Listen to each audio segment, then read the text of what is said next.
नमस्ते दोस्तों, स्वागत है आपका मेरी नई कहानी में। ये कहानी कविता की है। मेरा नाम कविता है।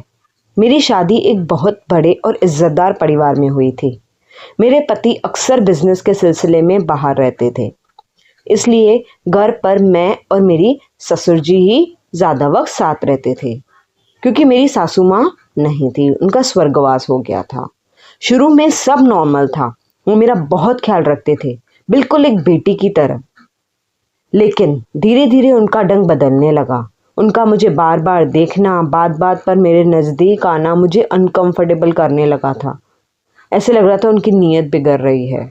मैंने इसे अपना वहम समझ लिया था, पर वहम इतना गहरा नहीं होता। घर में नौकर चाकर होने के बावजूद वो चाहते थे कि उनका सारा काम मैं ही करूं, कोई और नहीं करे। उनका खाना परोसना, उनकी दवाइयाँ देना, उनका ख्याल रखना। एक दिन जब मैं ही उनके पैर दबा रही थी तो उन्होंने मेरा हाथ जोर से पकड़ लिया। पहले तो मैं डर गई। उनकी आंखों में वो शराफत नहीं थी, उल्टा उनकी आंखों में वो भूख थी, जो मैं देखकर कांप गई। उन्होंने धीरे से कहा, कविता, इस घर में जो मैं चाहता हूँ वही होता है, और अब मैं तुम्हें चाहता हूँ। मेरी तो रूह कांप गई, पर डर के मारे मेरी कोई आवाज़ ही नहीं निकल रही थी।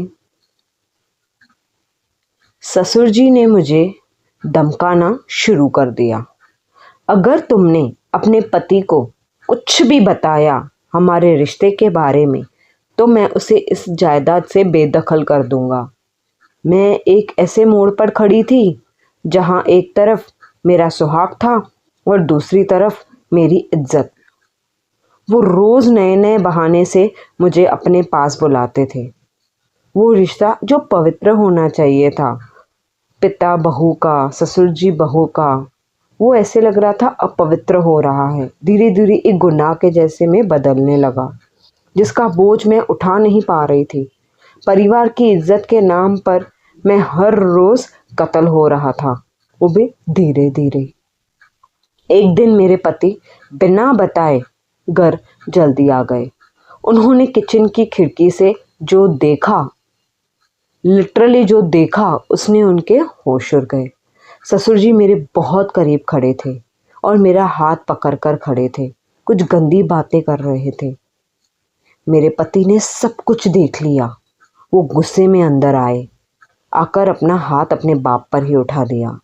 पर ससुर जी ने बेशर्मी से, पता है चिल्ला के क्या कहा, ये सब तुम्हारी पत्नी की मर्जी के साथ ही हो रहा है।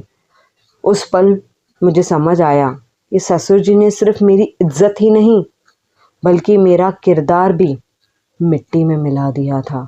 क्योंकि मैं तो सही थी, पर इज्जत और रिश्ते के कारण चुप थी। और आज मैं उस घर से बाहर हूँ, पर वो बेनाम रिश्ता और वो रातें मुझे आज भी डराती हैं। लोग कहते हैं कि बेटियां घर की लक्ष्मी होती हैं, बहुएं घर की लक्ष्मी होती हैं, पर जब घर का बुजुर्ग ही शैतान बन जाए तो लक्ष्मी को भी राख बनना पड़ता है। मैंने सीखा कि इज्जत से बड़ा कुछ नहीं होता, चाहे सामने खड़ा इंसान पिता समान ही क्यों नहीं हो। क्या आपको लगता है कि कविता को चुप रहना चाहिए था या अपनी कुछ बात बोलनी चाहिए थी? कमेंट्स में ज़रूर बताना। और हाँ, लाइक शेयर एंड सब्सक्राइब ज़रूर करना। मुझे आपके सब्सक्राइबर्स की बहुत ज़रूरत है, प्लीज़। Thank you.